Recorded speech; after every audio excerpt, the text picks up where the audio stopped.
ഇങ്ങനെയൊക്കെ ഉണ്ട് സംഭവങ്ങൾ. അപ്പോൾ അതിൻ്റെ ഇടയ്ക്ക് ഞാൻ ചോറും ഉണ്ടാക്കുന്നുണ്ട്. അപ്പോൾ എനിക്ക് ഞാൻ നൂൽപുട്ടു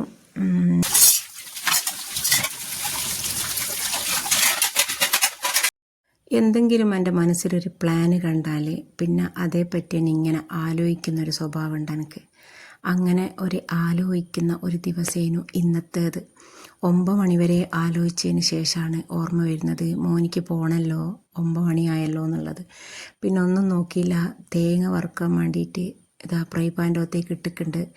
തേങ്ങ വറുക്കുന്നതെന്ന് വെച്ചാൽ തേങ്ങ ഇട്ട് കൊടുത്ത് അതിൽ മഞ്ഞൾ, മുളക്, ഗരം മസാല, മല്ലിപ്പൊടി, കുരുമുളകിൻ്റെ മണി, കറിവേപ്പില ഇതെല്ലാം ഇട്ട് കൊടുത്തിട്ട് നന്നായിട്ട് തേങ്ങ വറുക്കുന്നുണ്ട്.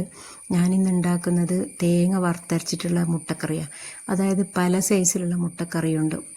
നൂൽപുട്ടിന് എനിക്ക് തോന്നുന്നത് തേങ്ങ വറുത്തരച്ചിട്ടുള്ള മുട്ടക്കറിയാന്ന് തോന്നുന്നു ഒന്നും കൂടെ കോമ്പിനേഷൻ.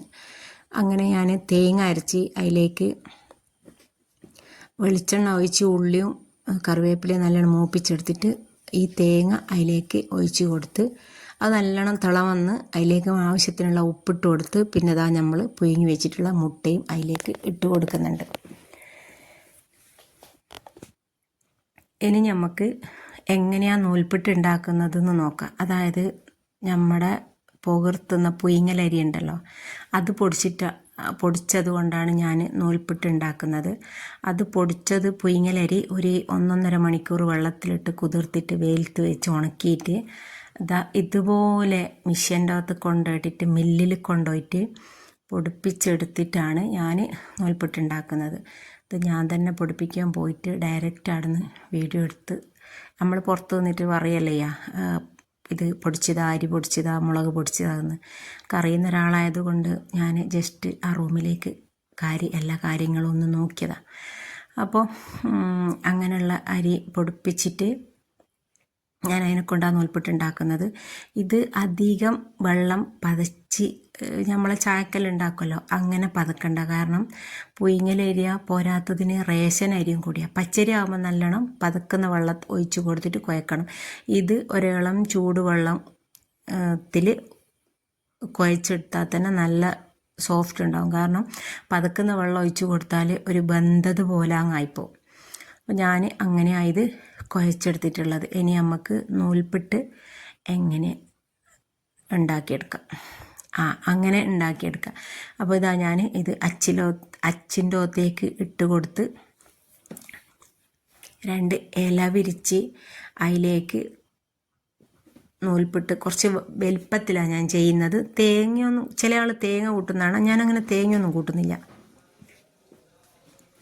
പിന്നെ ഇതാ അപ്പോഴത്തേക്കിന് ഇവിടെ സമയമായിക്കേ. അതിൻ്റെ ഇടയ്ക്ക് ഞാൻ ചോറും ഉണ്ടാക്കുന്നുണ്ട്. അപ്പോൾ എനിക്ക് ഞാൻ നൂൽപുട്ടും ചായയും കൊടുത്ത് രാവിലെ കുറേ ഇങ്ങനെ ആലോചിക്കുക. മെയിനായിട്ട് കറി ഉണ്ടാക്കണ്ട, ചോറ് മാത്രമേ ഉണ്ടാക്കണ്ടോ. അപ്പോൾ കറി ഉണ്ടല്ലോ ചോറിലേ ആവണ്ടോ എന്നുള്ള ആ ഒരു ധൈര്യത്തിലാണ് ആലോചിക്കുക നിന്നത്. അപ്പോൾ ചോറുണ്ടാക്കി. ഇന്നലത്തെ നത്തൽ കറി വെച്ചതുണ്ടേനും നത്തൽ മുളക് പുരട്ടി ഫ്രിഡ്ജിൽ വെച്ചിട്ടുണ്ടേനും ഇന്ന് അതെടുത്ത് പൊരിക്കുകയും ചെയ്ത്. അപ്പോൾ ചോറ് അങ്ങനെ ടിഫിൻ്റെ അകത്തേക്ക് ഇട്ട് കൊടുത്ത്. നമ്മളിങ്ങനെ കുറേ കാര്യങ്ങളെല്ലാം പ്ലാൻ ചെയ്യുന്ന, ഞാൻ ഈ ആലോചിച്ച കാര്യങ്ങളെല്ലാം ഞാൻ മോൻ്റെ അടുത്തും കൂടെ പറഞ്ഞു ഇങ്ങനെയൊക്കെ ഉണ്ട് സംഭവങ്ങൾ. അപ്പോൾ എനിക്ക് ഓനെ കിട്ടുന്ന ഒരു സമയമായി ഇത്. രാവിലത്തെ ചായ കുടിക്കുന്ന ഒരു സമയത്ത് രാത്രി ഓനൊരു 12 മണിയാകുമ്പോൾ വരുവേന്. പിന്നെ ഉറങ്ങിയാൽ പിന്നെ ഒന്നിനും സമയം ഉണ്ടാവില്ലല്ലോ. പിന്നെ രാവിലെ ഇതന്നെ അവസ്ഥ. ഓനെണീക്ക് അപ്പോഴത്തേക്ക് ഞാൻ അടുക്കളയിൽ തിരക്കായിരിക്കും. പിന്നെ കിട്ടിയാൽ ഈ ഒരു സമയം കിട്ടും. അപ്പോൾ ഓനെൻ്റെ അടുത്ത് ഇങ്ങനെ കാര്യങ്ങളെല്ലാം പറയുന്ന, ഓൻ പോകുന്ന ഗൾഫിലേക്ക്.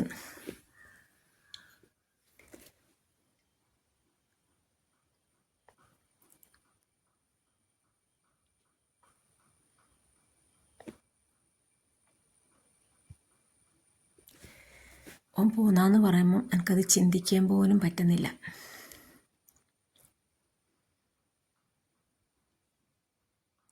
പത്തൊമ്പത് വയസ്സായില്ലേ, പോണ്ടേ, നമ്മളെ പ്രാരാബ്ദങ്ങളെല്ലാം തീരണ്ടേ, അങ്ങനെയെല്ലാം ചോദിക്കുന്നുണ്ട്. അങ്ങനെ ഓൻ ചായ കുടിച്ച് ഓൻ പോയി. അതിലിടക്ക് ഞാൻ പിന്നെയും എനിക്ക് വേണ്ട നൂൽപുട്ട് ഞാൻ ഉണ്ടാക്കി വെച്ച് അങ്ങനെ ഞാനും ചായ കുടിക്കാൻ വേണ്ടിയിരുന്നു. ഞാൻ ആദ്യം ചായ കുടിക്കണമെങ്കിൽ പോയിട്ട് ഓൻ ഏതെല്ലാം ലൈറ്റുകളും ഫാനുകളെല്ലാം ഇട്ടിട്ടുണ്ട് അതെല്ലാം ഒന്ന് ഓഫാക്കി വന്നിട്ടേ ചായ കുടിക്കാനിരിക്കും. അല്ലെങ്കിൽ ഏതെങ്കിലും ലൈറ്റ് പുറത്തെങ്ങാനും ഇട്ട കണ്ടിട്ടുണ്ടെങ്കിൽ അത് പോയിട്ട് ആരെങ്കിലും വന്നിട്ട് പറയും ഇങ്ങനെ ലൈറ്റ് ഇട്ട് വെച്ചിട്ടുണ്ട് അതവിടെ ഓഫാക്കിയേക്ക്. അപ്പോൾ അത് ഇരുന്ന് കഴിഞ്ഞാൽ പിന്നെ എണീച്ച് പോകണ്ടല്ലോ എന്ന് വിചാരിച്ചാൽ എല്ലാം ഒന്ന് സെറ്റാക്കിയിട്ടാണ് ഞാൻ വന്നിരിക്കും. എന്നാൽ ഏകദേശം മറ്റേ ഇസ്തിരിപ്പെട്ടി ഓണാക്കി വെച്ചിട്ടുണ്ടാവും. അങ്ങനെ ഇന്നും ഇതാ ഇസ്തിരിപ്പെട്ടി ഓണാക്കി വെച്ചിട്ടുണ്ട്.